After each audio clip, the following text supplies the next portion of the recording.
காலை வணக்கம். மன்னிப்போமே இயேசுவை போல, மன்னிப்போமே முழு மனதோட, மன்னிப்போமே இயேசுவை போல, மன்னிப்போமே முழு மனதோட. மன்னிக்கவே இயேசு சொன்னார், மன்னிக்கவே மண்ணில் வந்தார்.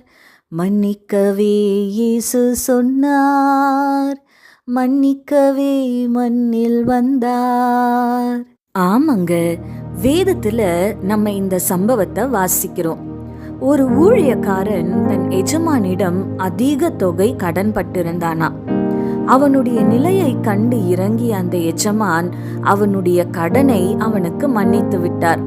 கடன் மன்னிக்கப்பட்ட ஊழியக்காரனிடம் உடன் வேலைக்காரரில் ஒருவன் மிகவும் கொஞ்ச தொகைக்கே கடன் பட்டிருந்தானா. ஆனா இந்த ஊழியக்காரன் அந்த வேலைக்காரனை மன்னிக்காம அவனை பிடித்து சிறையில் அடைக்கும்படி செய்தான். இதை கேள்விப்பட்ட அந்த எஜமான் என்ன செய்தார் தெரியுமா?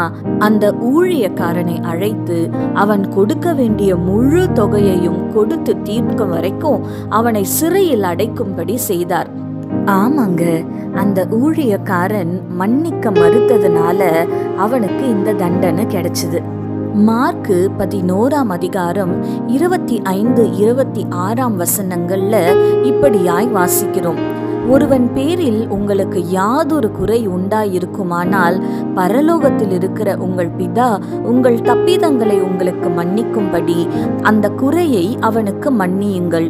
நீங்கள் மன்னியாதிருப்பீர்களானால் பரலோகத்தில் இருக்கிற உங்கள் பிதாவும் உங்கள் தப்பிதங்களை மன்னியாதிருப்பார் என்று. ஆமாங்க, நாம் தேவனுக்கு விரோதமாக பாவம் செய்திருந்தாலும் நாம் மனம் திரும்பி அவரிடம் அதை அறிக்கையிடும் பொழுது அவர் அந்த பாவங்களை நமக்கு மன்னிக்கிறார். அதுபோல நாமும் மற்றவர்கள் நமக்கு செய்யும் தவறுகளை நாம் மன்னிக்க வேண்டும் என்று ஆண்டவர் விரும்புகிறார். அப்படி செய்யாவிட்டால் நமது தவறுகளை தேவன் மன்னிக்க மாட்டாருங்க. ஆமாங்க, ஒருவேளை இந்த காலை வேளையில நம்ம யாரையாவது மன்னிக்காம இருப்போம்னா அவர்களை மன்னித்து விடுவோங்க. கர்த்தர் நம்மளை ஆசீர்வதிப்பார். கண்களை மூடி ஆண்டவரை நோக்கி பார்க்கலாமா? எங்கள் பரிசுத்த பரலோக பிதாவே, உம்மை துதிக்கிறோம் அப்பா, உம்மை ஸ்தோத்தரிக்கிறோம்.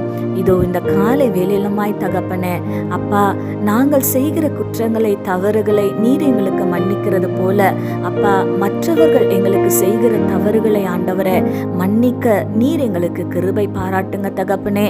கர்த்தாவே, உமக்கு விரோதமாய் நாங்கள் செய்த பாவங்கள், துரோகங்கள், தவறுகள் எல்லாவற்றையும் ஆண்டவரே கர்த்தர் நீர் எங்களுக்கு மன்னிக்கும்படியாய் ஜெபிக்கிறோம் அப்பா. ஆண்டவரே, உம்முடைய பிள்ளைகளுடைய வாழ்க்கையில கர்த்தர் நீர் பெரிய காரியங்களை செய்யும்படியாய் ஜெபிக்கிறேன். துதி கன மகிமை யாவும் உமக்கு செலுத்துகிறோம். இயேசு கிறிஸ்துவின் வல்லமையுள்ள நாமத்தினால கெஞ்சி மன்றாடுகிறோம் பிதாவே, ஆமேன். இந்த நாள் உங்களுக்கு ஒரு ஆசீர்வாதமான நாளாய் இருப்பதாக. ஆமேன்.